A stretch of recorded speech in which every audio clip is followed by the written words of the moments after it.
Hello বন্ধুরা, তো ছোট্ট একটা রান্নার মিনি ব্লগ নিয়ে চলে এলাম। তো এখানে ভাত বসিয়ে দিয়েছি আর এখানে সয়াবিন সিদ্ধ করে করছি। তো এদিকে আলু কেটে রেখেছি, সয়াবিন আলু দিয়ে হবে। তো সয়াবিন সিদ্ধ হয়ে গেছে, ওটা জল ঝারিয়ে রেখে দিয়েছি। আদা আর কাঁচা লঙ্কা এখানে আছে, বাটবো। আর এখানে টমেটোর কাটা আছে, আর এখানে লাউ, পালং শাক, আলু, এটা একটা সবজি রান্না হবে আজ যেহেতু নিরামিষ শনিবার। তো কড়াইয়ের মধ্যে তেল দিয়ে দিয়েছি।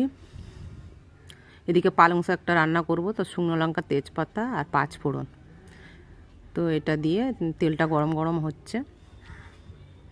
গরম গরম হয়ে গেলে এবারে লাউ, আলু আর পালং শাকটা দিয়ে দেব। যেহেতু আজ দুটোই রান্না করব, দুটোই তরকারি করব, তো আজ একটু তাড়া আছে, একটা জায়গায় যাব। তো ওটাকে নাড়াচাড়া করে একটা থালা চাপা দিয়ে দেব। যেহেতু ওটা সিজুক, তারপর নুনটা দেবো, নাহলে নুনটা বোঝা যাবে না। তো এদিকের কড়াই গরম হয়ে গেছে। তো এদিকের কড়াই তেল দিয়েছি। সয়াবিনটা ভাজা করব। যেহেতু সয়াবিনটা আজের অনেকটা সিদ্ধ হয়ে গেছে, তাই অনেকটা প্রবলেম হচ্ছে। কড়াইয়ের মধ্যে দিলেই ধরে ধরে যাবে মনে হচ্ছে, আগেও তো করেছি। তো তারপর সয়াবিনটা দিয়ে দিলাম, নাড়াচাড়া করছি। বেশি ভাজবো না, অল্প ভাজবো। কড়াইয়ের মধ্যে দিয়েই দেখেছো লেগে লেগে যাচ্ছে। আগেই বুঝে গেছি যে এটা লেগেই যাবে। তো খুব সাবধানে হালকা হালকা করে ভাবছি। একটু নুন দিয়ে দিয়েছি, তো ভাজা হয়ে গেছে। অল্প ভেজেছি, বেশি ভাজিনি। তো ওই কড়াইয়ের মধ্যে একেবারে তেল দিয়ে দিয়েছি, বেশি করেই একেবারে দিয়ে দিয়েছি, মানে রান্নাটা একেবারেই বসাবো। তো এদিকে শুকনো লঙ্কা, তেজপাতা আর পাঁচ ফোড়ন একই প্রসেসেই রান্নাটা হচ্ছে। যেহেতু পাঁচ ফোড়নটা আমাদের বাড়ির লোক সবাই পছন্দ করে, পাঁচ ফোড়নের গন্ধটা।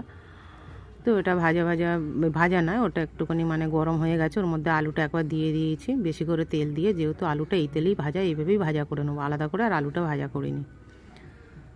তো এদিকে লাউ আলুটা সিজে গেছে, ঢাকনাটা খুললাম। ওদিকে আলুটা ভাজা হচ্ছে। তো লাউ আলুটা একটু নাড়াচাড়া করে সিজে গেছে। এবারে এর মধ্যে একটু জিরে গুঁড়ো, একটু হলুদ গুঁড়ো, পরিমাণ মতন যেমন লাগবে তেমন।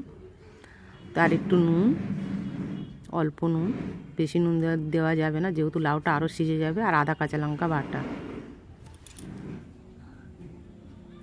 দিয়ে এবার নাড়াচাড়া করবো। আর দুটো বাতাসা দিয়ে দিয়েছি। জানোই তো আমরা রোজই বাতাসা খাই, চিনিটা খুব একটা ইউজ করি না।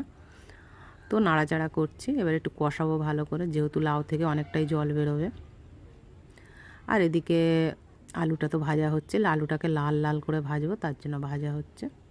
আলুটা ভাজা হয়ে গেছে। তো তার মধ্যে একটা টমেটো দিয়ে দিয়েছি, দিয়ে নুন দিয়ে দিয়েছি।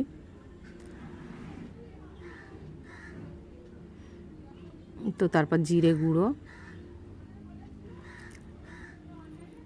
আর একটু হলুদ দিলাম, যেরকম লাগবে সেরকমই দিলাম।